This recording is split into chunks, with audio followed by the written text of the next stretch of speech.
We'll start with otbsports.com this morning. And on the homepage, we have got Leipzig winning is great for the city. This is Niall Quinn on the Champions League.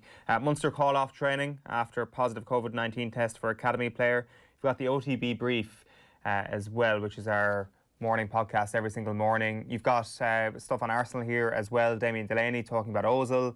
He says Wenger tolerated Ozil's attitude. So he's pointing the finger directly at Arsene Wenger there. And we're Barca, Messi and co hoping experience tells against Bayern. So let's bring you through the newspapers this morning. The Irish Times is where I'm going to start. Picture there of Manuel Neuer, and then a picture here of Marc-Andre Ter Stegen. That is the angle they're going for here. Ter Stegen versus Neuer.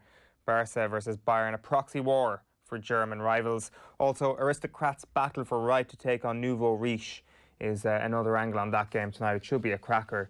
The headline from last night's game, Adams makes history as Leipzig reach the semi-finals. Late deflected shots send Leipzig into semi-finals for the very first time. The Irish Examiner is next up. Munster now the guinea pigs after COVID breaches rugby's bubble. We'll come back to that in a moment. Simon Lewis reporting on that story. GAA now less optimistic about championship going ahead, according to John Fogarty. Carlo facing a level of debt that would keep you awake at night. This is their operations manager, Ronan Dempsey, who has said that the Carlo GAA will record losses totalling 400 grand for 2020, which is a fairly huge figure. And Collins hopes Cratloe cases serve as warning to young people. Also John Fogarty writing on that one. The Irish Daily Mail this morning goes with the headline, Willionaire Brazilian may earn £35 million in Arsenal move. £220,000 a week is what Willian is set to earn at Arsenal should that deal go through. It looks like it's going to be signed off on Sunday. You've got a photograph there of Leipzig's Amadou Haidara getting physical with Marcos Llorente. Atletico floored is the headline there as Leipzig beat them. COVID-19 case deals blow to rugby restart, writes Rory Keane. Meanwhile, that is to do with the Munster Academy player testing positive for coronavirus yesterday. The Irish Sun then. Pep's 40 million Winks. Shock move for Spurs star. We might come back to this in Deal or No Deal, but Harry Winks this morning being linked with Manchester City. Total Football is the headline on the Sun story about the new Premier League calendar. Shane will have the details for that in just a moment. Sancho War is the latest on Jadon Sancho. Borussia Dortmund plan to keep him for another year to start a bidding war next summer. And Mesut defiant. Mesut Ozil has accused Arsenal of trying to force him out of the club. He says he's going nowhere. The Daily Telegraph leads with back into swing. Anderson strikes to put England in control. That is the cricket. We let down GB's young gymnasts. This is a report by Ben Rumsby, where the governing body chief Allen says mistakes have been made. The Guardian then leads with a column here from Ugo Monia. Says this is more than a restart. Of course, the Premiership is back this weekend. He says today has to be day one of rugby's fight against racism. And shock win at record 300-1 odds lifts punters. An incredible winner yesterday, 300-1. He knows no fear, the horse in question, trained by Luke Comer. We're seeing big odds win at the moment with no crowds at race meetings, 300-1, the biggest we've seen just yet. And the London Times is next up. No replays or rest in hectic new season. Packed football schedule means no winter breaks. And England on top, thanks to Anderson. The Irish Daily Star then leads with hate mob. Ozil says people have tried to destroy me for 2 years. You've also got the 300-1 winner in the biggest prize winner in horse racing history at Leopardstown yesterday. And Limerick clubs seek HSE support, writes David Raleigh. A host of GAA and rugby clubs in Limerick are liaising with the HSE over contact tracing after a number of players tested positive for coronavirus. So some senior sources in GAA circles have said club and inter-county matches should be abandoned until next year to help try to extinguish the virus. And then you had Munster Rugby confirming that situation as well yesterday with one positive test. The Irish Mirror this morning goes with Mesut Ozil. People are out to destroy me, he says. Unmasked, Gunners star slams his critics, claiming that there has been a 2-year campaign to turn fans against him and he says he was proved right not to take pay cut after Gunners axed jobs. Paul will be a huge loss, meanwhile. Paul Clark's Dublin departure has been described as a huge loss by Brian Talty, who would know him fairly well. The Irish Independent then goes with fears for rugby's restart after Munster COVID case. 7 players forced to self-isolate following Irish rugby's first positive coronavirus test.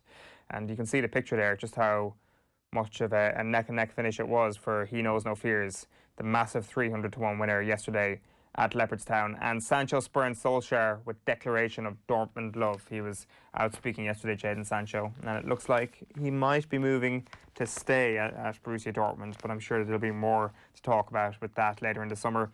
Power Surge is the back of the Racing Post. Bayern man can provide spark for victory over beleaguered Barca.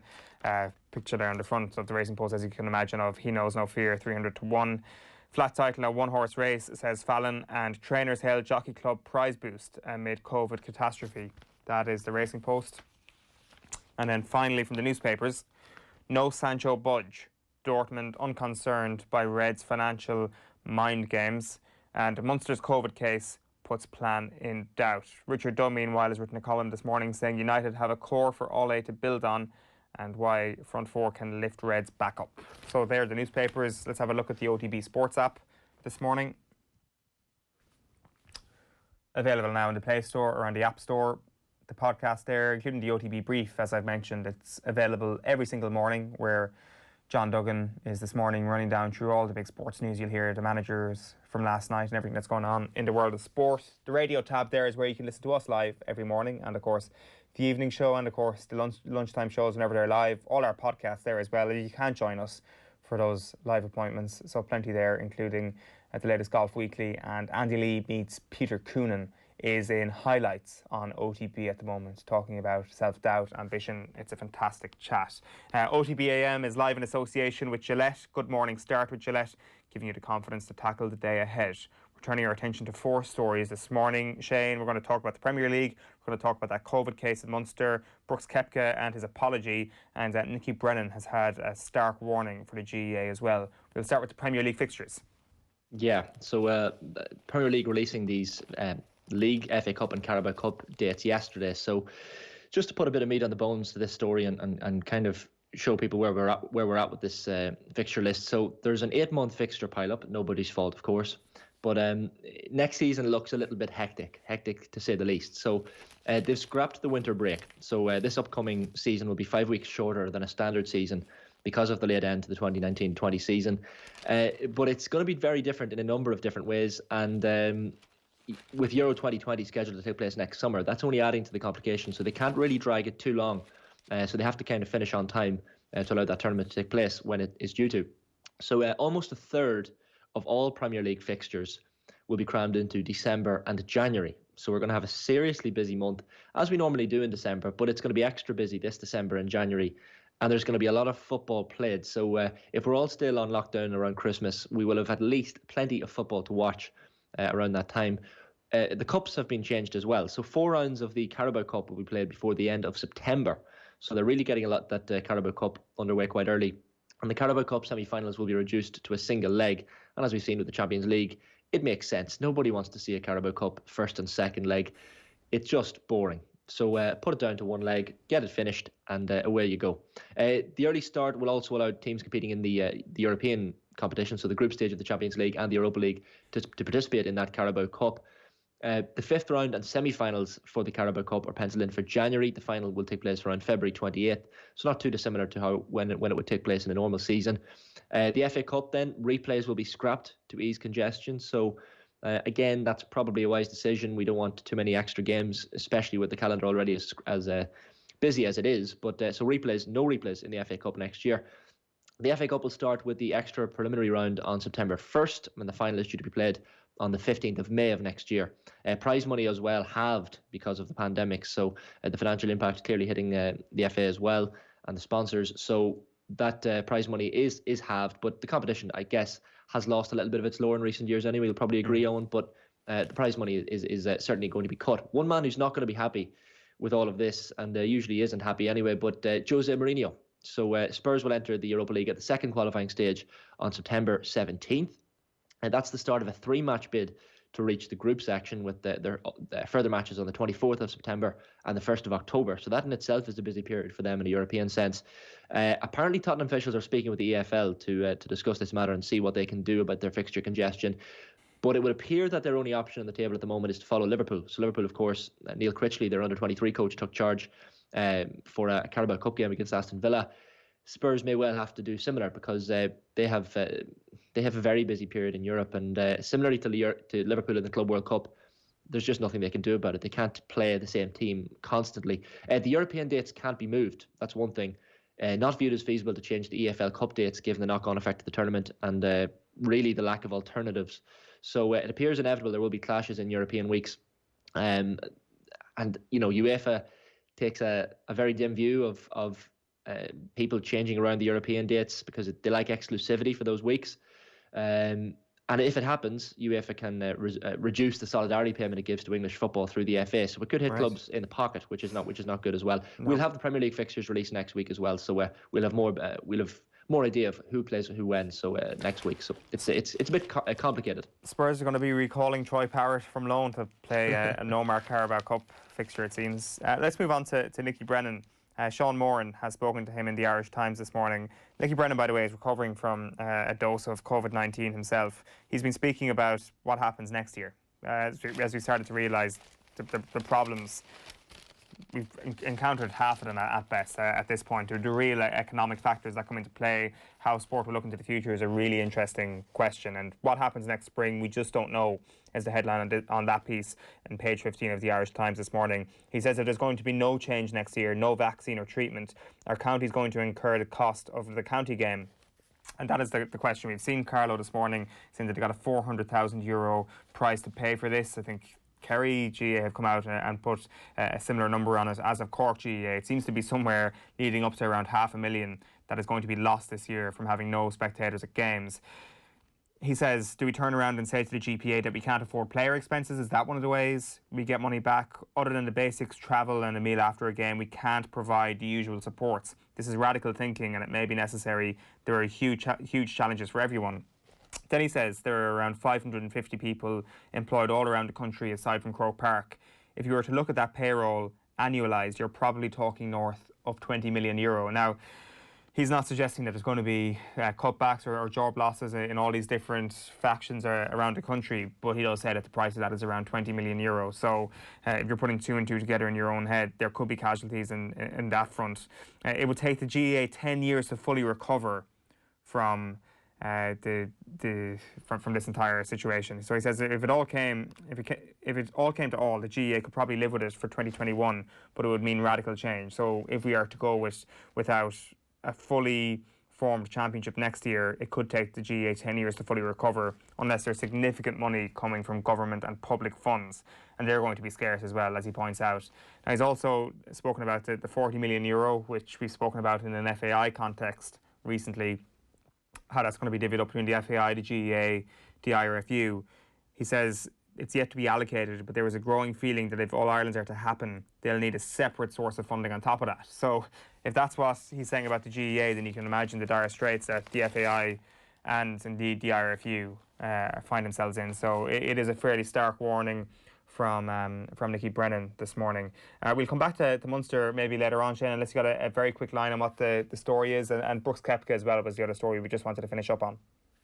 Yeah, so the Munster situation, it's on the back pages. You'll see it this morning, but due to resume their Pro 14 campaign against Leinster behind closed doors on August 22nd, but one of the academy players was tested positive, so that is 6 of his teammates have been exposed to him as well, so it remains to be seen what will happen there. Hope IRFU, though, confident that that game will happen on time, so fingers crossed.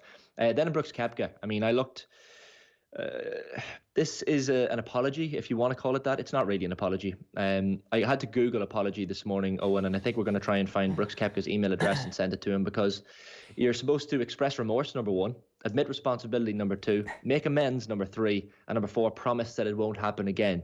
Brooks Koepka has done none of those things here. So he came out with these comments heading into one of the final rounds of the USPGA, looking to win 3 in a row, of course, unprecedented. And he picked out Dustin Johnson as someone who he was focusing on. You know, he was saying, I only look ahead. I view myself as going forward no matter what.